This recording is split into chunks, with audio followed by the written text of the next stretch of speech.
Excellencies, ladies and gentlemen, distinguished guests, I just heard from the last speaker that he was between lunch and a speech. So I think I am also between that. So I hope you all are still not that hungry and can still focus on what is being said in the room. So, with that, I would like to talk about what we are trying to do in Nepal vis a vis the subject that is under discussion today. Um, it is an honor to be able to speak about Nepal's journey towards digital empowerment at this prestigious Raisina Dialogue Digital Public Infrastructure Conclave, a platform that unites visionaries from governments, industry, academia, and civil society to shape the future of inclusive digital transformation. I extend my gratitude to the Government of India, the Observer Foundation, Observer Research Foundation, and Carnegie India for convening this critical dialogue. We were able to talk about and listen to deliberations on important topics such as geopolitics, peace and security, climate change, and the Global South during the Raisina Dialogue this week in New Delhi, and happy to be part of this important conclave on the digital public infrastructure as well.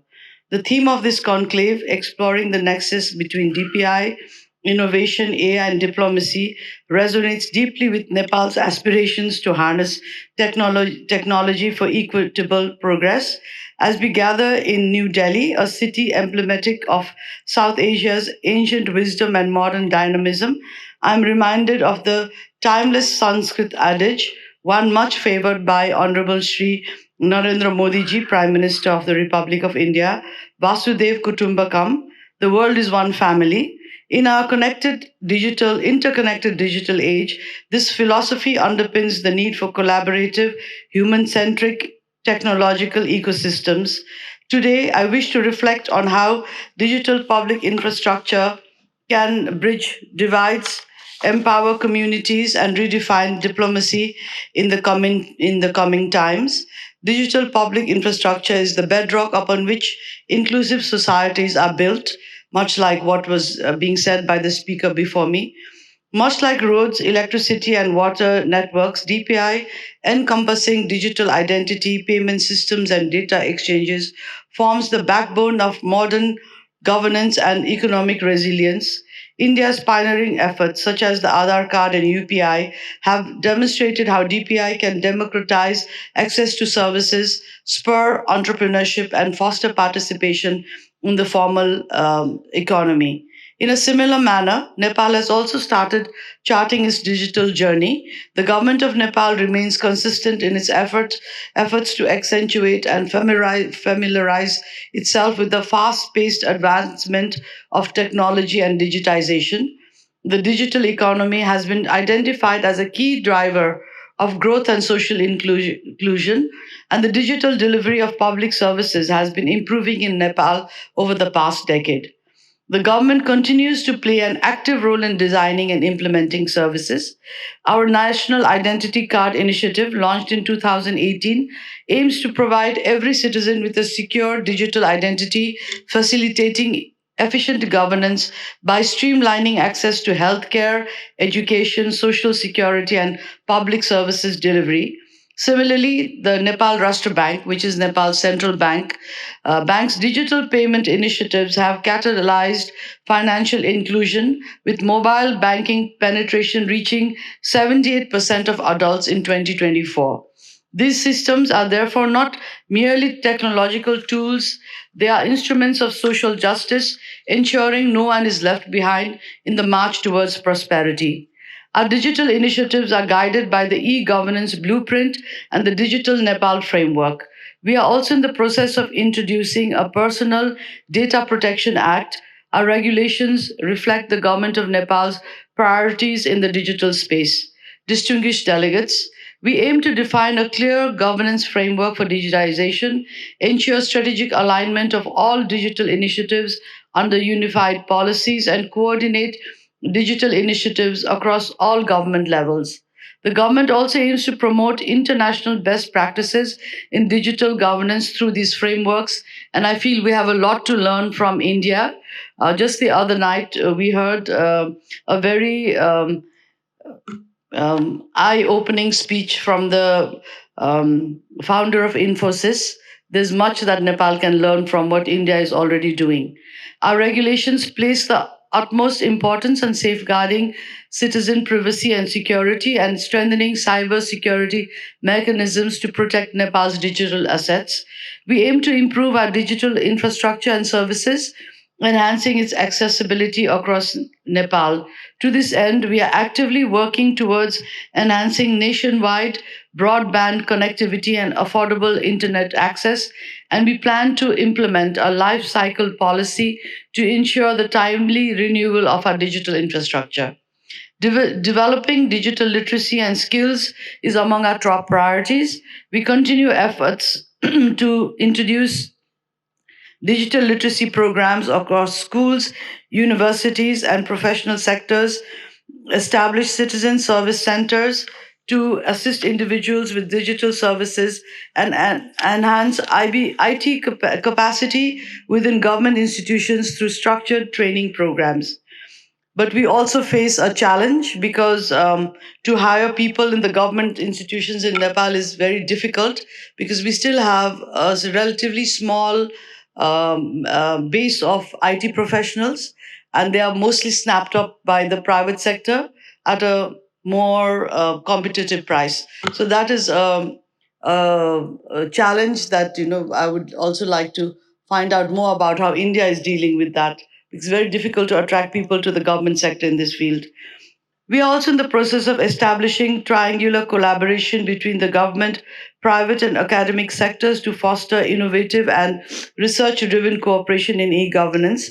To this end, we plan to establish G2G, G2B, and B2B networks at the national, regional, and international levels to collaborate on knowledge creation and transfer related to e governance.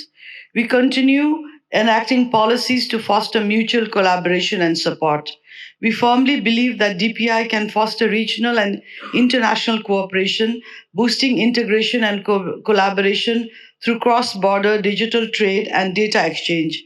Indeed, DPI can be leveraged to ensure cost effective and scalable digital solutions for all. Despite digital's promise, challenges persist. Nepal's rugged terrain and resource constraints exacerbate the digital divide. While households and businesses have regional access to basic connectivity, which is a good starting point for digital inclusion, there remains gaps in access to affordable broadband. There are also some issues regarding cybersecurity threats and other challenges regarding data security. This is another area that Nepal is now trying to really work on. We've had, I think, experimental attacks on our data system by some dark webs. And we have, of course, met the challenge, but I think in the coming days, we need to have more. Need to be more tech savvy in order to um, avoid these kind of threats. Distinguished delegates, DPI's true potential lies in its multiplier effect. By integrating digital ID with interoperable payments platforms and data sharing protocols, governments can unlock innovation across sectors. For example, Nepal's Digital Nepal framework prioritizes agriculture, healthcare, and education, leveraging DPI to deliver real time market data to farmers and telemedicine to remote villages and e learning tools to students. These innovations are not futuristic ideals, they are today's realities, transforming lives in the Himalayas and beyond. And recently, for Nepal, of course, in India, there may be many service providers like that. There is a person, I think I forgot his name, but he has a very innovative program and he's training thousands of Nepalese to take part in Nepal's civil service exams. So these kind of entrepreneurs and these kind of trainings are also now more becoming more and more real in Nepal. The convergence of DPI and artificial intelligence heralds a new frontier of possibilities. DPI generated data, anonymous, aggregated, and ethically sourced, can train AI models to predict climate disasters, optimize supply chains, and personalize education. We could imagine AI driven advisories alerting Nepali farmers about impending monsoons or algorithms streamlining cross border trade between Nepal and India. Such synergies could redefine regional development and offer tremendous opportunities, including the potential to contribute to the achievement of the Sustainable Development Goals. Yet, the great power comes with great responsibility.